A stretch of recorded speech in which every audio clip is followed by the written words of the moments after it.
Hello बच्चों, class 11th की इस ऑनलाइन कक्षा में आपका स्वागत है। आज हम अपने lesson number 1 some basic concepts of chemistry के तीसरे पार्ट में आ गए हैं।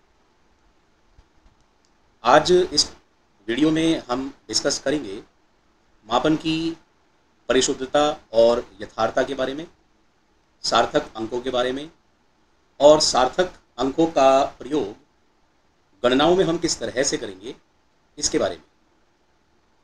तो चलिए हम स्टार्ट करते हैं आज की वीडियो।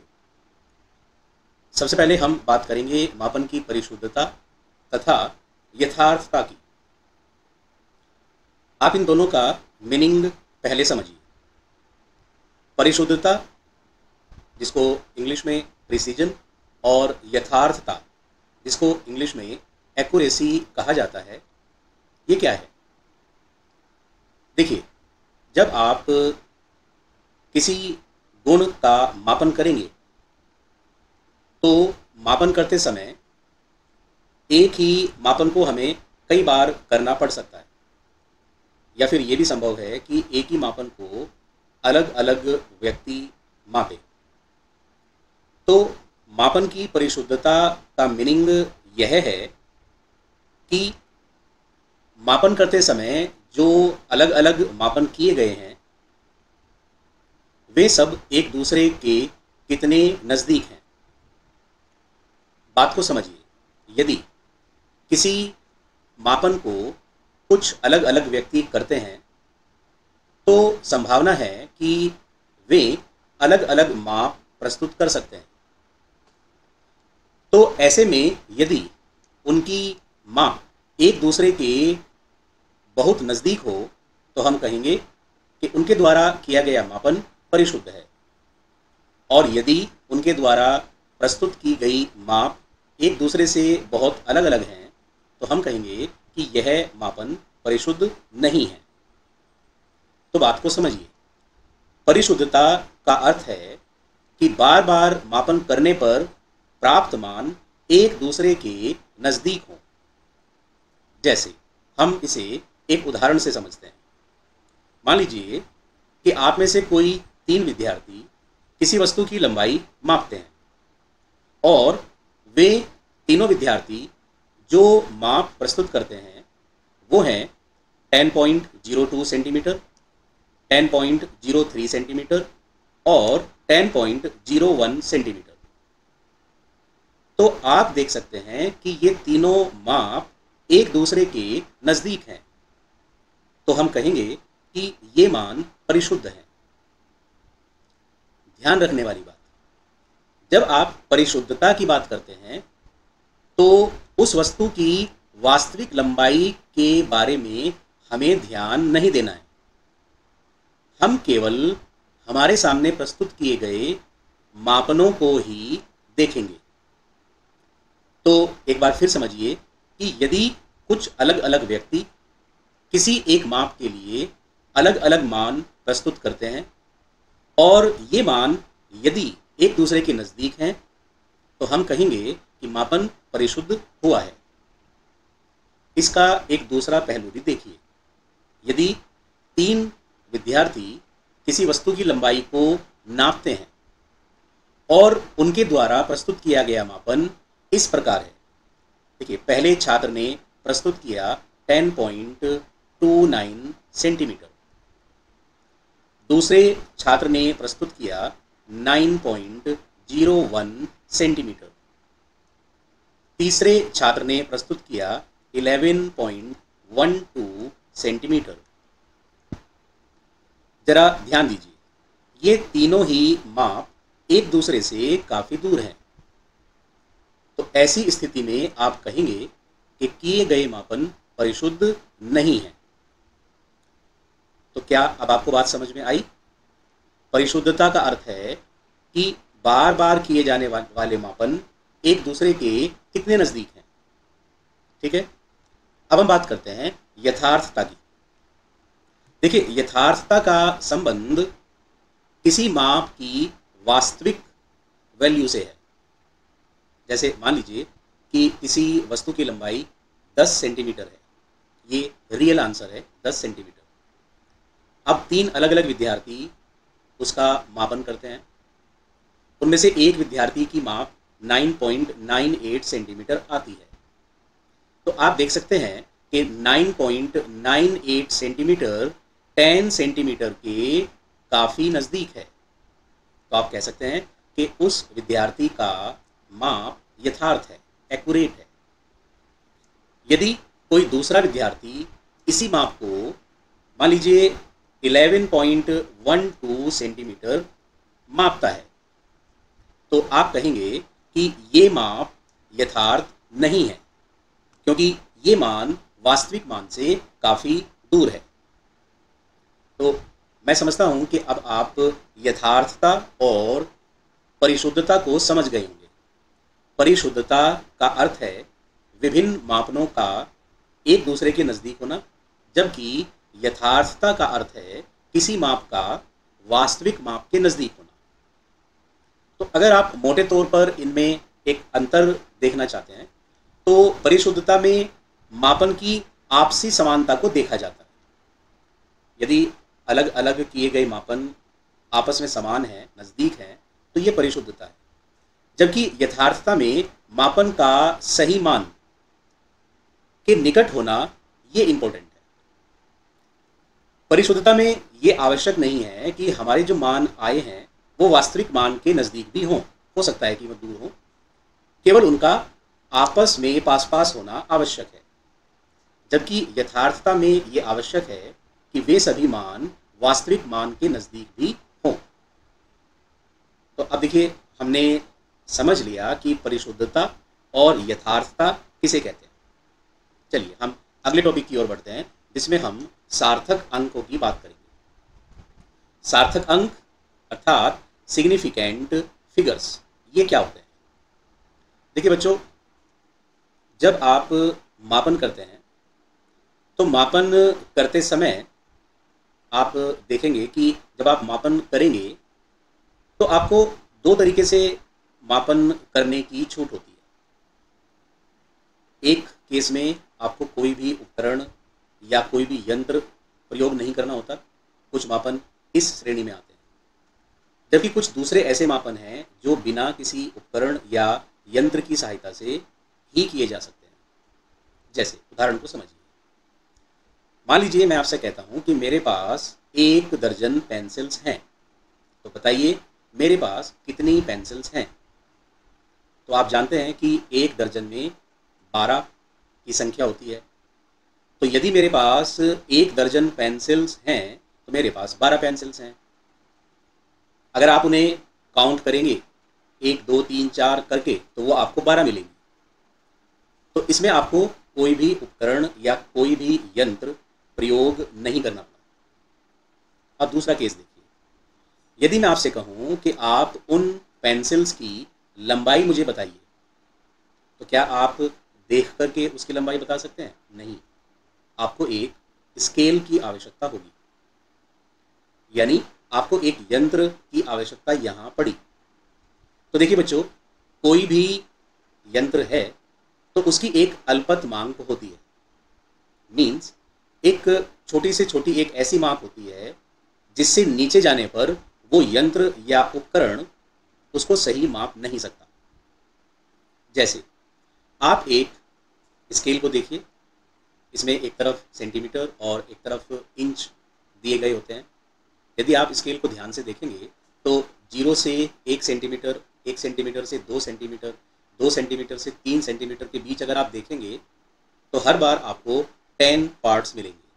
10 भागों में वो बटी हुई होगी, यानी 0 से 1 तक 10 भाग, 1 से 2 तक 10 भाग, 2 से 3 तक 10 भाग। ठीक है ना? तो इसका मीनिंग ये हुआ कि आपके पास जो स्केल है वो न्यूनतम 1/10 सेंटीमीटर नाप सकता है। लेकिन यदि ये लंबाई 1/10 सेंटीमीटर से कम हो जाती है तो आप समझ सकते हैं कि हम इसको यथार्थता से नहीं माप सकते। यानी यंत्र की एक सीमा आ गई, उपकरण की एक सीमा आ गई, तो अब हम ये नहीं कह सकते कि हमारा माप सटीक है और यथार्थ है।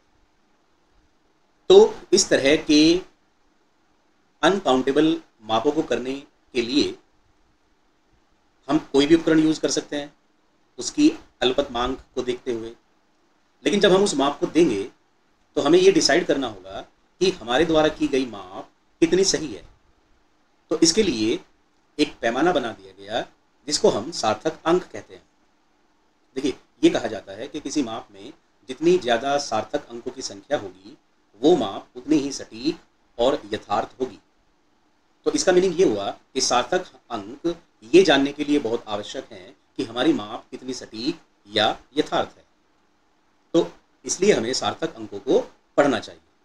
तो यदि आप इस बात का आंसर देना चाहें कि सार्थक अंकों का क्या महत्व है, तो मैं आपको बता दूं कि सार्थक अंक किसी मापन की सटीकता और उसकी परिशुद्धता के लिए आवश्यक है। अब हम बात करते हैं परिभाषा की। देखिए, सार्थक अंक वे अंक होते हैं जो मापन में निश्चित रूप से ज्ञात हों। देखिए, अगर आपके पास एक स्केल है और आप उससे कोई लंबाई नाप रहे हैं और आप देखते हैं कि वो एग्जैक्ट 2 सेंटीमीटर आती है, तो इसका मीनिंग ये हुआ कि आपका मापन सटीक है, आपका मापन यथार्थ है, क्योंकि आपने यंत्र की सहायता से उसे पूरा 2 सेंटीमीटर माप लिया है। लेकिन अगर वो 2 सेंटीमीटर से थोड़ा सा ज़्यादा लेकिन 2.1 सेंटीमीटर से कम हो जाए या 1.9 सेंटीमीटर से ज़्यादा लेकिन 2 सेंटीमीटर से कम हो जाए, तो अब आप ये नहीं कह सकते कि आपने जो माप की है वो बिल्कुल सटीक है। तो इसका मीनिंग ये हुआ कि जब आप मापन करने के बाद कुछ संख्याएं प्रकट करते हैं तो उनमें से कुछ डिजिट्स आपको निश्चित रूप से पता होती हैं, लेकिन कुछ ऐसी डिजिट्स भी होती हैं जो आपको निश्चित रूप से पता नहीं होती है। तो सार्थक अंकों के लिए ये कहा गया कि किसी भी मापन में जो निश्चित रूप से ज्ञात संख्याएं हैं उनमें यदि आप सबसे पहला संदेह वाला अंक जोड़ दें, यानी सभी निश्चित रूप से ज्ञात प्लस एक संदेह वाला अंक अगर आप जोड़ दें तो अंकों की ये संख्या सार्थक अंक कहलाती है। तो देखिए, ये वो परिभाषा हुई कि ये वे अंक होते हैं जिनमें मापन निश्चित रूप से ज्ञात हो और साथ ही साथ उसमें एक संदेह वाला अंक भी हो।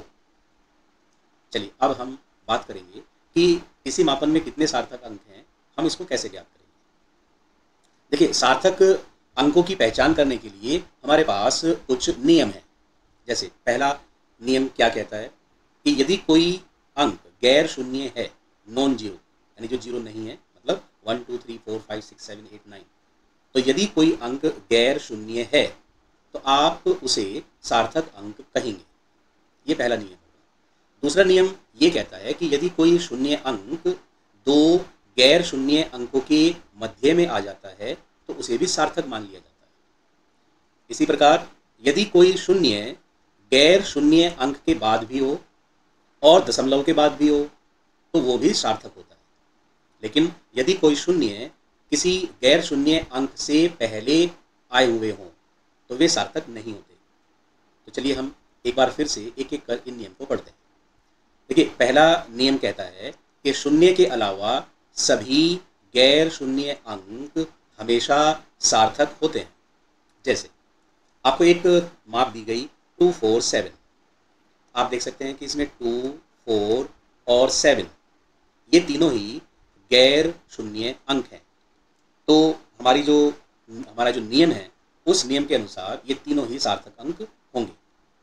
तो यदि आपसे पूछा जाता है कि 2 4 7 में कितने सार्थक अंक हैं तो आप बताएंगे 3। इसी प्रकार देखिए, मान लीजिए कि हम एक नंबर लिख देते हैं 2.932। आप देख सकते हैं कि इसमें भी सभी गैर शून्य अंक हैं। 2 है, 9 है, 3 है, 2 है, ये सभी गैर शून्य अंक हैं। तो यदि आपसे पूछ लिया जाए तो इसमें 4 सार्थक अंक होंगे। ठीक है, 4 सिग्निफिकेंट फिगर्स, ये पहला रूल हुआ। तो मैं समझता हूँ कि आपको ये समझ में आ गया होगा कि किसी भी माप में अगर कोई गैर शून्य अंक है तो वो सार्थक होगा। दूसरा जो नियम है वो देखिए, दो अंकों के बीच में आने वाला शून्य सार्थक होता है। जैसे 204, 2 को तो आप सार्थक मानते हैं, 4 को भी सार्थक मानते हैं। अब क्योंकि 0 इनके बीच में आ गया है तो ये भी सार्थक है। इसका मतलब इसके पास 3 सार्थक अंक हो गए। तो दोनों नियम आपको समझ में आ गए। तो ज़रा देखिए कि अगर मैं आपसे कहता हूँ कि 2.0092, तो ज़रा बताइए इसमें कितने सार्थक अंक होंगे। सही, देखिए यहाँ 2 है, 0 है, 0 है, 9 है, 2 है, ये सभी सार्थक अंकों में आएंगे। तो यानी इसके पास 5 सार्थक अंक हैं। जो 5 अंक हैं वो सार्थक अंकों में आएंगे। अगर हम तीसरे नियम की बात करते हैं, तो यदि कोई शून्य सार्थक अंक के बाद भी आता है, यदि कोई शून्य दशमलव के बाद भी आता है और किसी गैर शून्य अंक के बाद भी आता है, यानी वो इन दोनों कंडीशंस को पूरा करता है, वो गैर शून्य अंक के बाद भी है और वो दशमलव के बाद भी है, तो वे सभी ऐसे शून्य सार्थक होंगे। जैसे 3.00 में आप देखिए कि जो दोनों जीरो हैं ये गैर शून्य अंक 3 के बाद हैं और दशमलव के बाद भी हैं, तो ऐसे शून्य को भी सार्थक मान लिया जाएगा। जैसे अगर मैं आपसे कहता हूँ कि 2.90000, तो आप देखिए कि ये जो चारों जीरो हैं ये गैर शून्य अंक के बाद भी हैं और दशमलव के बाद भी हैं, यानी ये दोनों कंडीशंस को पूरा करते हैं। तो इसका मीनिंग ये चारों शून्य सार्थक होंगे। 2 और 9 ये तो सार्थक हैं ही नियम नंबर 1 के अनुसार, तो इनके पास कुल मिलाकर के 6 सार्थक अंक होंगे। चौथा नियम देखिए, दशमलव से पहले आने वाले और वो गैर शून्य से भी पहले होंगे। तो यदि दशमलव से पहले और गैर शून्य अंक से पहले कोई शून्य आते हैं तो वो सार्थक की श्रेणी में नहीं आएंगे। जैसे 0.0056, देखिए यहाँ जो तीनों जीरो हैं ये 5 से पहले आ रहे हैं, तो ये सार्थक नहीं होंगे। शून्य से ये जो शून्य है दशमलव से पहले भी आ रहा है, तो ये भी सार्थक नहीं होगा। तो इसका मीनिंग हुआ कि इस संख्या में केवल 2 सार्थक अंक हैं, 5 और 6, केवल यही सार्थक अंक है। नियम नंबर 5 देखिए कई बार ऐसा होता है कि शून्य गैर शून्य अंक के बाद तो होते हैं लेकिन दशमलव के बाद नहीं होते। यानी जो नियम नंबर 3 था कि उसमें किसी शून्य को सार्थक तभी माना जाएगा जब वो गैर शून्य अंक के बाद भी हो और दशमलव के बाद भी हो, लेकिन कई बार ऐसी संख्याएं आपको मिलेंगी जहां शून्य गैर शून्य अंक के बाद तो हैं लेकिन दशमलव के बाद नहीं है। तो इस तरह के मापन में सार्थक अंकों की संख्या डाउटफुल हो जाती है कि क्या हम इसमें केवल 2 सार्थक अंक बताएं, या क्या हम इसमें 3 सार्थक अंक बताएं, या क्या हम इसमें 4 सार्थक अंक बताएं, ये डाउटफुल हो जाता है। तो ऐसी कंडीशन का सॉल्यूशन वैज्ञानिक संकेतन द्वारा किया जाता है, यानी आपको एडवाइस ये दी जाती है कि इस संख्या को आप वैज्ञानिक संकेतन में लिखिए। तो देखिए हमने वैज्ञानिक संकेतन बनाना सीख लिया था। यदि आपको उसमें कोई डाउट हो तो आप उस वीडियो को दोबारा देख सकते हैं और उसको समझ सकते हैं। अब देखिए मान लीजिए हमें कहा गया कि 1500 को वैज्ञानिक संकेतन में लिखिए। तो अब देखिए इसका डेसिमल कहाँ होगा, यहाँ। यदि आपको डेसिमल दिखाई नहीं दे रहा तो मैंने आपको बताया था कि वो संख्या के लास्ट में अपने आप होगा, यानी यहाँ। अब वैज्ञानिक संकेतन में क्योंकि ये संख्या 1 से बड़ी है तो आपको बाईं तरफ जाना होगा, 1 के पैरों तक आपको आना होगा। तो देखिए अब ये डेसिमल एक अंक को पार करेगा, दूसरे अंक को पार करेगा और तीसरे अंक को पार कर 1 के पैरों में आ जाएगा। इसका मीनिंग ये हुआ कि ये नंबर है 1.500 इंटू 10⁻³ अब देखिए आप देख सकते हैं कि यहाँ डेसिमल आ गया और अब ये दोनों शून्य गैर शून्य अंक के बाद भी हैं और डेसिमल के बाद भी हैं। तो इसका मीनिंग ये हुआ कि इनको अब आप सार्थक कहेंगे। तो इसका मीनिंग अब यहाँ 4 सार्थक अंक हो गए हैं, ठीक है ना बच्चों। अब यहाँ 4 सार्थक अंक हैं। यहाँ एक बात का और ध्यान रखिए कि वैज्ञानिक संकेतन में जो 10 की पावर आती है उसका सार्थक अंकों से कोई संबंध नहीं होता। सार्थक अंक केवल इस पार्ट से ही देखे जाएंगे, यानी जो कैपिटल N वाला जो पार्ट आप बनाते हैं वैज्ञानिक संकेतन में, तो केवल इसी में देखे जाएंगे। ठीक है ना, आपको ये बात समझ में आई? मैंने अभी आपको बताया कि मापन में सार्थक अंकों का बहुत महत्व है, क्योंकि सार्थक अंकों से ही हमें ये जानकारी मिलती है कि हमारा मापन कितना सटीक और परिशुद्ध है। यहाँ मैं आपको बता दूं कि किसी मापन में सार्थक अंकों की संख्या जितनी अधिक होगी वह मापन उतना ही सटीक और परिशुद्ध होगा। इसको फिर आप ध्यान से सुन लीजिए कि किसी मापन में सार्थक अंकों की संख्या जितनी अधिक होगी वह मापन उतना ही अधिक सटीक और यथार्थ होगा। चलिए अब हम आगे बढ़ते हैं, कुछ हम उदाहरण से समझ लेते हैं कि सार्थक अंकों को हम कैसे ज्ञात करेंगे। जैसे हमें एक मापन दिया गया 25.6 और हमें बताना है कि इसके अंदर सार्थक अंकों की संख्या कितनी है। तो नियम नंबर 1 से आप जानते हैं कि 2, 5 और 6 तीनों ही गैर शून्य अंक हैं, इसलिए ये तीनों ही सार्थक अंक होंगे और यहाँ सार्थक अंकों की संख्या 3 होगी। दूसरा उदाहरण देखिए 0.00520, आपको बताना है कि इसमें सार्थक अंक कितने हैं। देखिए नियम नंबर 1 के अनुसार 5 और 2 तो सार्थक हैं, नियम नंबर 2 यहाँ अप्लाई नहीं हो रहा क्योंकि कोई भी जीरो गैर शून्य अंकों के बीच में नहीं है। नियम नंबर 3 के अनुसार वो शून्य जो दशमलव के बाद भी हो और नॉन जीरो यानी गैर शून्य अंक के बाद भी हो वो भी सार्थक होता है, यानी इस जीरो को भी हम सार्थक मानेंगे। नियम नंबर 4 के अनुसार गैर शून्य अंक से पहले आने वाले जो शून्य हैं उनको सार्थक नहीं माना जाएगा। तो इसका मीनिंग ये हुआ कि यहाँ केवल 3 सार्थक अंक ही हैं। ठीक है बच्चों, अगले मापन को देखिए 3000, 3000। मैंने अभी आपको समझाया कि यदि जीरो गैर शून्य अंक के बाद तो हैं लेकिन दशमलव के बाद नहीं है तो ये डाउटफुल केस हो जाता है।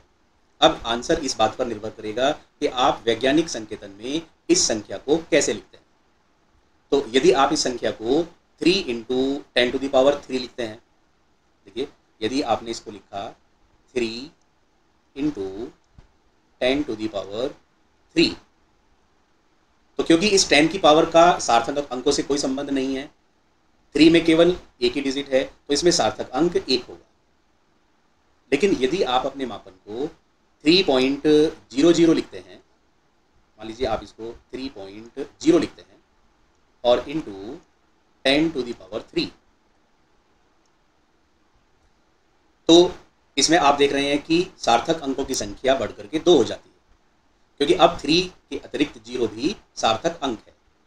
इसी प्रकार यदि आप इसे 3.00 लिखते हैं, 3.00 इंटू 10⁻³ तो क्या होगा बच्चों, अब इसमें सार्थक अंकों की संख्या बढ़कर के 3 हो जाएगी, क्योंकि दोनों जीरो अब सार्थक अंक हैं।